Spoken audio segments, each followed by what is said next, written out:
네, 대통령 순방성과를 가리웠던 몇 가지 논란거리들을 짚어봤는데요.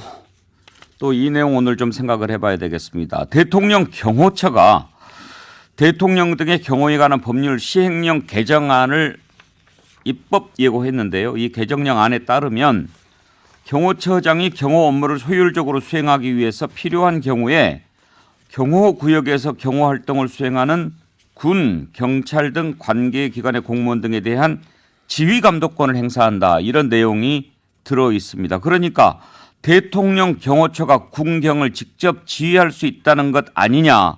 이런 논란인데 경호에 투입된 군경 지휘관이 대통령 경호처로 넘어간 것은 건국 이래 처음이라고 합니다. 이거 어떻게 생각하십니까? 천하람 위원장 의견부터 먼저 네, 들어볼까요? 우선 경호처에서 하는 설명은 그런 것 같습니다. 이게 실질적으로 경호에 투입된 군경에 대해서는 경호처가 사실상 지금까지 지휘 감독을 해왔다. 그 경호처의 지시 감독에 따라서 움직였었다. 근데 이게 법률상 근거 없이 지금까지 관행적으로 이렇게 되다 보니까 이걸 오히려 법률상 근거를 둬서 위법 상태를 해소하는 거다라는 입장인 것 같아요. 경호처는. 근데 저는 잘 모르겠습니다. 이게 물론 대통령 공호에 직접 투입된 군경에 한정되는 거이긴 합니다. 경호구역 내에서 한정되는 거이긴 한데 이걸 또 공식적인 지휘 감독권을 경호처에 주는 게 맞나? 왜냐하면은 저희가 대통령께서도 후보 시절 때부터 청와대 정부를 탈피해야 된다. 청와대가 지금 대통령실의 권한을 오히려 조금 축소해야 된다. 그런 관점에서 민정수석실도 없애고 그 권한을 행안부나 법무부로 넘기겠다라고 한 것이거든요.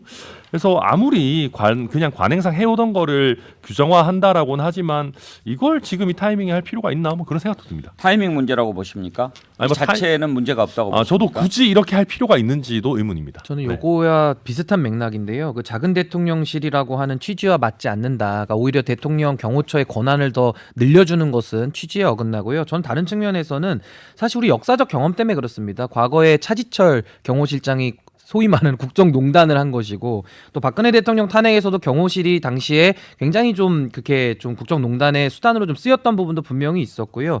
그리고 또 하나 특기할 만한 것은 경호처라는 곳이 군 출신과 경찰 출신들이 섞여 있어가지고 상당히 그런 권력에 대한 다툼이 또 있는 곳입니다. 그런 거를 감안했을 때 이런 군경 지휘 체계를 지금 명문화해가지고 더 투명화하겠다라는 취지로는 말하고 있지만은 이런 식으로 권한을 강화해가지고 오히려 군과 경찰에 대한 장악을 좀 더 높이려는 거 아니냐. 저는 그런 비판은 좀 피하기 어려울 것 같습니다.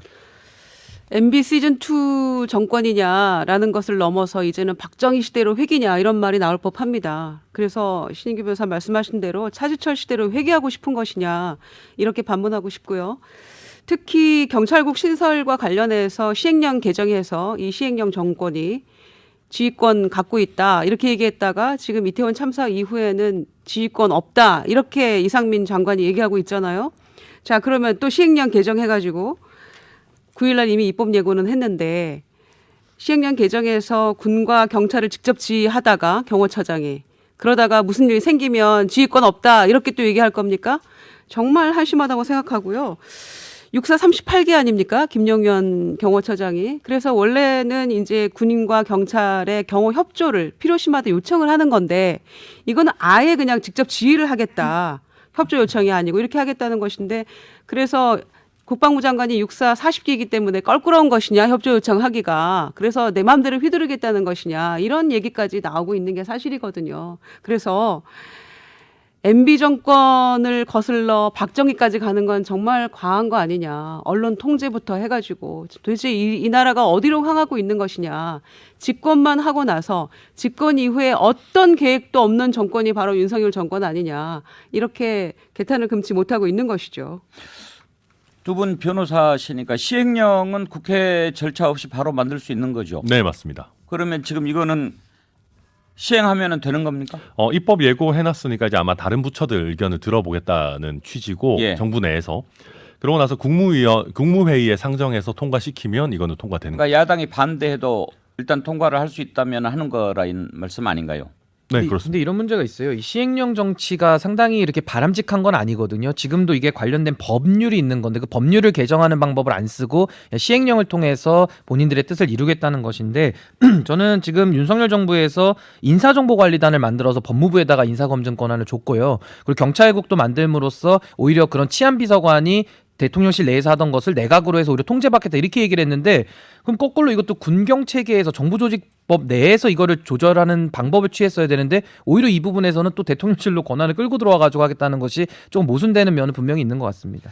정기랑 교수, 우리가 경호실 강화 이게 좀 트라우마가 있잖아요. 그렇습니다. 그 유신 독재 시절의 어떤 그런 트라우마 앞서도 얘기했습니다만 경호처와 뭐 군 간의 또 갈등이라든가 이런 것들을 충분히 경험한 속에서 그런 트라우마가 있기 때문에 더 어떤 비판적 시각으로 볼 수밖에 없는 것이고요.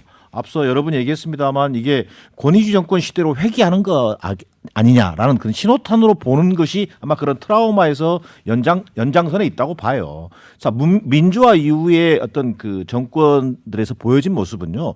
청와대, 대통령실의 기능은 각 부처의 어떤 그 군경을 다 포함한 정부 조직의 컨트롤 타워 역할입니다. 이른바 정책을 조율하고 집행하는 어떤 이런 단위인데 그런 기능 자체가 지금 작동하고 있지 않다라는 것을 또 보여주는 그런 또 측면도 있어 보여요. 아니 이렇게 시행령을 바꿔야만이 경호처가 효율적으로 업무를 수행할 수밖에 없다는 얘기인가요?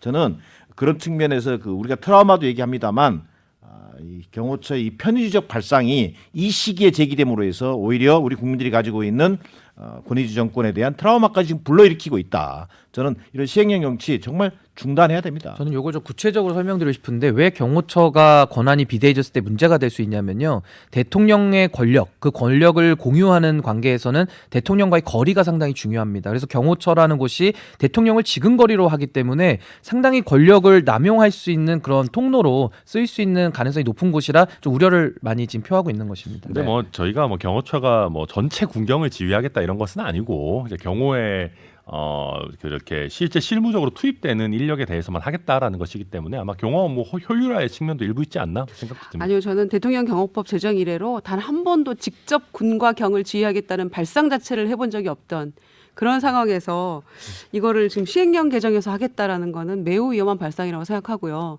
우리가 늘 과유불급 얘기하듯이 권력이 집중되면 권한 남용하게 되고 부패하게 마련입니다. 경호처장이 이상민 장관처럼 폼나게 일하고 싶어서 그랬는지 모르겠습니다만은 정말 이거는 다시 한번 재고해야 된다고 생각하고요.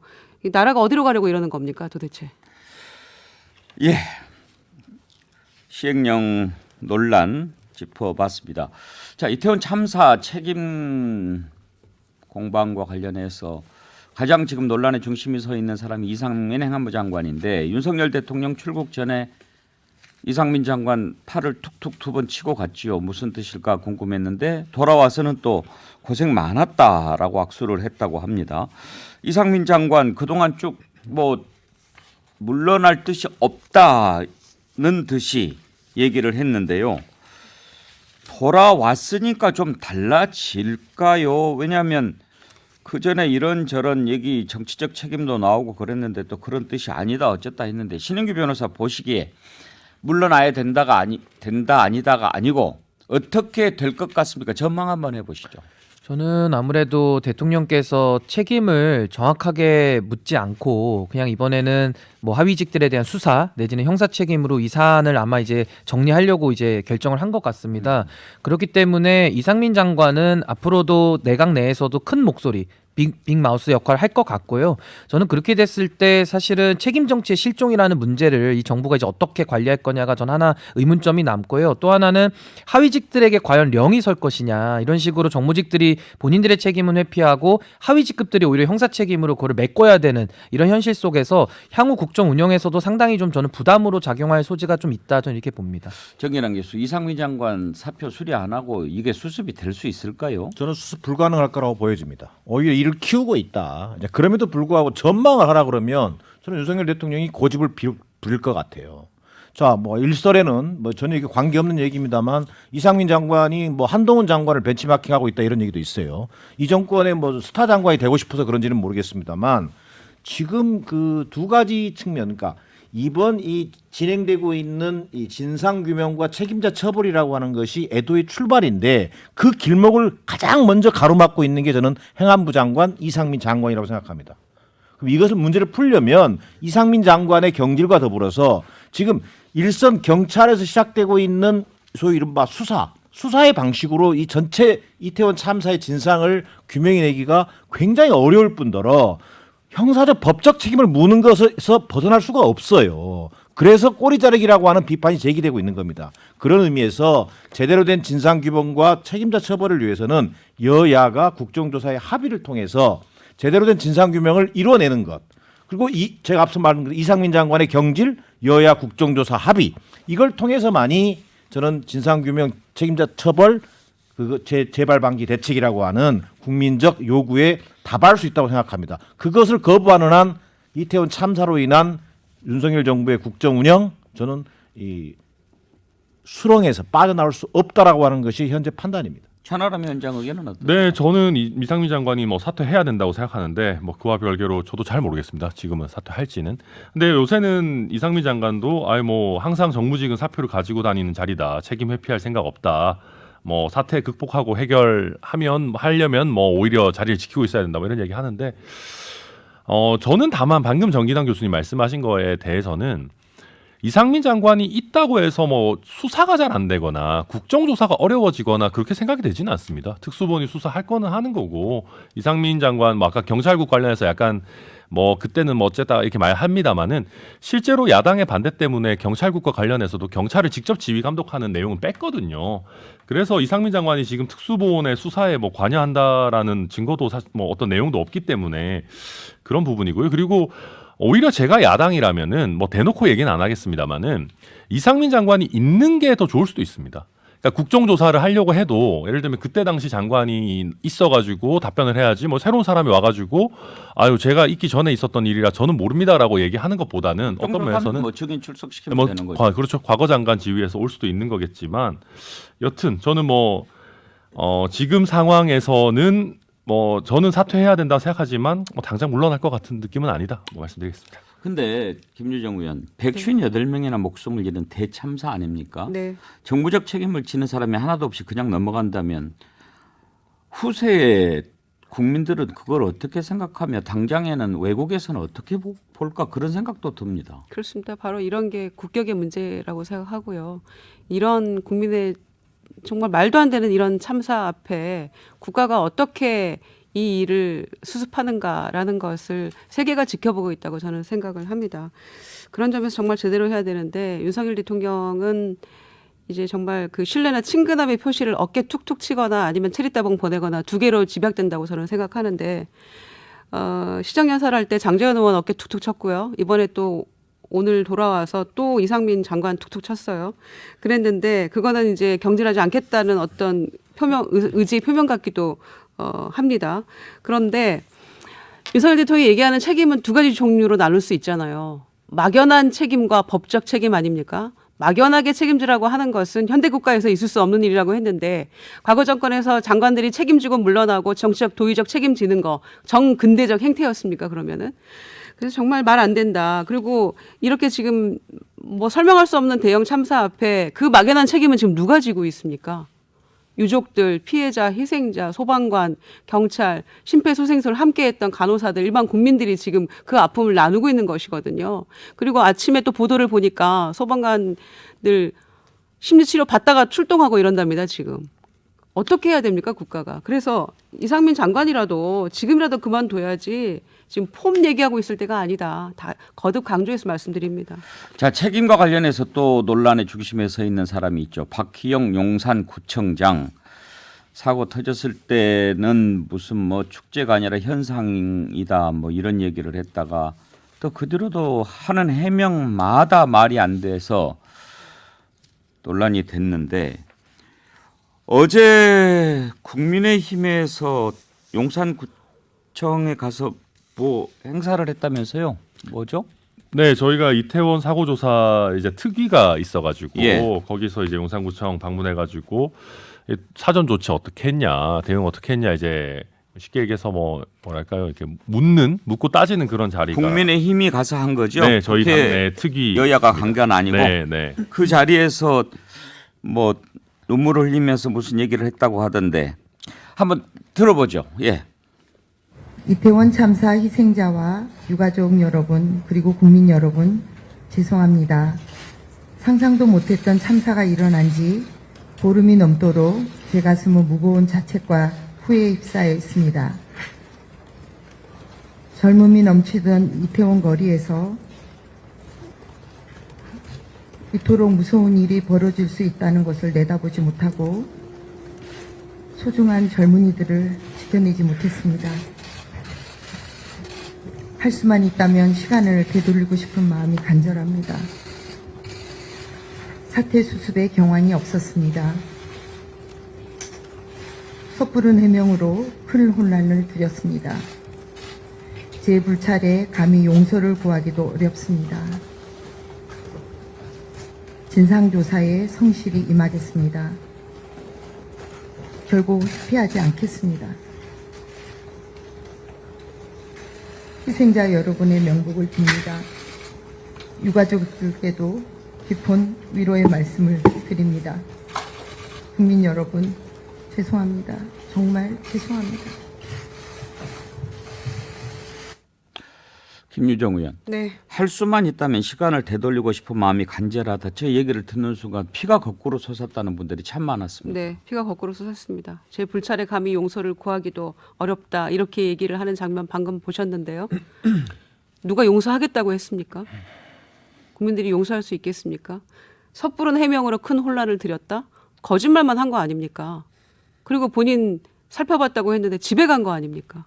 근데 용산구청장이 그 이전에 성장현 용산구청장 시절에는 없던 일이 지금 이렇게 벌어졌는데 어떻게 본인의 책임을 이렇게 통감하지 못하고 국민의힘 의원들 가가지고 지금 면죄부주로 갔습니까? 박기영 구청장의 해명을 듣고 눈물을 흘리며 악어의 눈물인가요? 면죄부주로 갔다는 생각밖에 들지 않아서 이렇게 또 다른 방식으로 꼬리 자르기 하고 싶은가? 국민의힘이 이런 생각이 듭니다.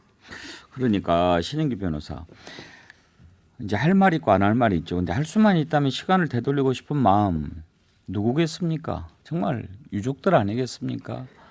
정말 할 수만 있다면 시간을 되돌려서 그때 그 자리에 가지 않도록 하고 싶었겠죠. 근데 지금 박희영 구청장이 이렇게 얘기를 하니까 할 수만 있다면 시간을 되돌리고 싶다는 그 마음이 간절하다가 그 참사를 막았어야 되는데라고 하는 그런 한탄이겠죠. 그런데 그냥 듣기에 따라서는 너 자리 위태로울까 봐 그 시간 되돌리고 싶다는 얘기야. 지금 막 그런 의견들이 많이 올라온단 말이에요. 그러니까 저는 사실 참 서글픕니다. 왜냐하면 대한민국 정치가 어쩌다가 참 이런 식으로 뻔뻔하게 하는 정치가 됐느냐, 저는 그걸 좀 따져봐야 될 것 같은데, 법률적 책임이 있고 분명히 정치적 책임이 있습니다. 제가 기억나는 거로도 과거에 이주영 장관, 해수부 장관, 또 진영 복지부 장관 이런 분들이 본인들이 정치적 책임을 지면서 사임했던 얘기는 차고도 넘치게 많습니다. 그래서 과거에는 그런 정치적 책임이라는 것이 잘 작동을 했었는데 지금은 어떻게 된 것인 건지, 이게 지금 정치적 책임이라는 것이 이제 사라지고 다들 뭐 마음의 책임 내지는 지금 박희영 구청장처럼 뭐 후회가 남는다. 그러면 그 후회 남는 거에 대해서 그런 처신을 했던 공직자는 국민에게 책임을 다하는 방법은 그 자리를 비우는 것밖에 없습니다. 뭐 더 열심히 하겠다, 뭐 더 큰 책임으로 하겠다. 그것은 이상민 장관의 발언으로도 확인되고 이재명 대표가 했던 것과 똑같습니다. 그러니까 정치적 책임을 지지 않고 더 큰 책임을 주시면 그걸로 보답하겠다라는 굉장히 뻔뻔한 정치거든요. 그래서 저는 사실 이게 여야를 떠나서 어떻게 참 정치인들이 이렇게 국민 앞에 본인의 그 막중한 책임, 막중한 권한, 그 왕관의 무게 이런 거를 저는 알지 못하는 거 아니냐. 그래서 저는 권한이 큰 만큼 큰 사람은 정치적으로도 저는 책임을 지는 것이다. 좀 그런 책임지는 문화가 대한민국 정치의 개혁을 위해서는 좀 복원돼야 될 필요가 있다. 저는 그렇게 생각을 합니다. 그런데도요, 천하람 위원장. 네. 지금 국민의힘 용산구 소속 구의원들이 박희영 청장 구명을 위한 탄원서를 받고 있다고 그래요? 이런 거는 정말 해서는 안 되는 거죠. 이거 탄원서 아니 뭐 예를 들면 이거 구민들한테, 그러니까 조직적으로 자기들이 가지고 있는 거 말고 구민들한테 떳떳하게 우리 박혜원 구청장 살려야 됩니다라고 할 수 있겠습니까? 뭐 바른 어디 의용 소방대 바르게 살기 운동 협의회 이런 데에서 지금 받고 있다라고 하는데 저는 이 사람들한테 용산역 앞에서 좀 아니면 이태원 거기 거리에 가가지고 받아보라고 싶어요. 당장 시민들이 뭐라 그러시겠습니까? 그래서 저는 이런 그 잘못된 이상한 삐뚤어진 의리 이런 거는 저는 좀 버려야 된다고 생각하고요. 오히려 이런 거 무리하게 받아가지고 윤리위에 내면은요 정상적으로 작동하는 윤리위라면 더 안 좋게 볼 겁니다. 근데 정기랑 교수 자발적으로 구의원들이 나섰다고 얘기하겠죠? 관변단체 총동원이라고 봐야겠죠. 용산구청장이 함께 해온 사람들과의 그 관계에서 이렇게 하고 있는 것 같은데 정말 바람직하지 못한 모습이고요. 지금 현재 이 문제를 푸는 가장 그 해법은요. 자진 사퇴가 답입니다. 자진 사퇴 이후에 용산구청장으로서 했던 여러 가지 행적들 허위, 보고, 거짓 해명 이런 것들에 대한 형사적 법적 책임을 묻는 방식으로 일이 진행되어야 합니다. 이건 여야를 떠나서 그런 차원에서 국민의힘도 결단해야 하는 거죠. 당으로 이 문제가 더 확산되는 것을 막는 차원에서라도 이 진상규명에 대한 최소한의 의지를 보여주는 차원에서라도 제명 또는 출당 조치를 통해서 국민의힘의 의지를 보여주는 겁니다. 이게 뭐 정치 공세 차원의 문제가 아니라 그것이 응당해야 될 역할이기 때문에 말씀을 드리는 거고요. 용산구청장 아직도 저는 한쪽에는 눈물을 흘리고 있지만 한쪽에서는 또 마녀사냥 운운하며 탄원서를 돌리고 있습니다. 여기에 또 혹해서는 안 되는 거죠. 이럴 때 바로 웃기고 있네 이런 표현을 쓰는 겁니다. 그런 의견 주신 분 있고요. 닷별님 겨자씨만한 양심 있으면 사퇴하십시오. 당신이 있어야 할 자리가 아닙니다. 이런 쓴소리 주셨습니다. 닷별님께 글래무어 화장품에서 드리는 클렌징 폼 보내드리도록 하겠습니다. 자, 지금 뭐 책임지는 것과 관련해서 일단 수사가 진행 중이니까 다 수사를 해본 다음에 일일이 책임을 가려서 묻도록 하는 것이 옳다. 이게 지금 대통령실 입장인 것 같은데요. 그게 맞을까요? 법률적 책임에 대해서는 그게 맞겠죠. 그런데 신인규 변호사가 잘 지적했듯이 법률적인 책임과 정치적인 책임은 구분되는 겁니다. 이제 이상민 장관의 얘기에 대해서도 이제 아다르고 어다른 것인데요. 내가 사퇴 수습을 하겠다라는 얘기가 아니라 어느 정도 이게 일단락되면 내가 물러나겠다라는 얘기가 우선적으로 나오고 나서 그러면 이게 뭐 너무 초기 단계니까 후임자가 올 때까지만 뭐 자리를 지키라든지 이런 대통령실의 얘기가 나오고 뭐 이게 돼야 되는데 그러니까 결국은 첫 단추부터 제대로 안 끼다 보니까 이게 지금 뭐 하위직만 이렇게 너무 하는 거 아니냐라는 얘기가 나오는 것이고요. 실제 이 사건 같은 경우는 그러니까 저희 국민의힘에서도 진상규명이 필요하다, 책임질 사람 책임져야 된다라고 얘기하는 게 어떻게 보면 맞는 얘기인 게 저희가 책임을 묻는 게 일선에서 출동해서 대응한 경찰관, 소방관을 말하는 게 아닙니다. 112에서 제대로 그거 대처 안 한 상황관리관이라든지 용산청장이라든지 용산서장이라든지 기동대 파견 결정을 제대로 하지 않은 서울청장 이런 사람들을 저희가 제대로 책임을 묻고 경찰의 보고 체계가 왜 이렇게 제대로 작동 안 했는지에 대한 문제 제기를 하는 거거든요. 사실 민주당에서 얘기하는 것과 저희가 얘기하는 게 별 다르지는 않습니다. 그럼에도 불구하고 국민들께서 이거 너네 왜 이렇게 하위직만 책임 묻냐라고 느끼시는 거는 결국 최상층이 정치적 책임을 안 지고 있기 때문에 국민들께서 그렇게 느끼시는 거다. 저는 그렇게 생각합니다. 신인규 변호사는 정치적 책임, 정무 책임 누구누구 져야 된다고 생각하십니까? 저는 이상민 해안부 장관은 당연히 정무적 책임져야 되고요. 저는 한덕수 총리도 이번 사태에서는 저는 지휘 감독권을 못했다. 그래서 전 총리도 책임을 져야 된다 이렇게 생각합니다. 네, 오늘 여기까지 하죠. 함께해 주신 네 분 감사드리고요. 내일이 수능 보는 날이죠. 네. 이꿈몸님 1년 동안 수능 학생들 고생 많았습니다. 전국 수능 학생들 끝까지 최선을 다해 응원합니다. 이런 의견 주셨는데요. 감사합니다. 저희 시사 1번지도 내일 수능 치르는 수험생들 응원합니다. 잘 보십시오. 여러분들이 잘 자라야 합니다. 우리 대한민국을 위해서. 네, 시사 1번지 내일 오전 11시에 다시 찾아뵙겠습니다. 감사합니다. 감사합니다.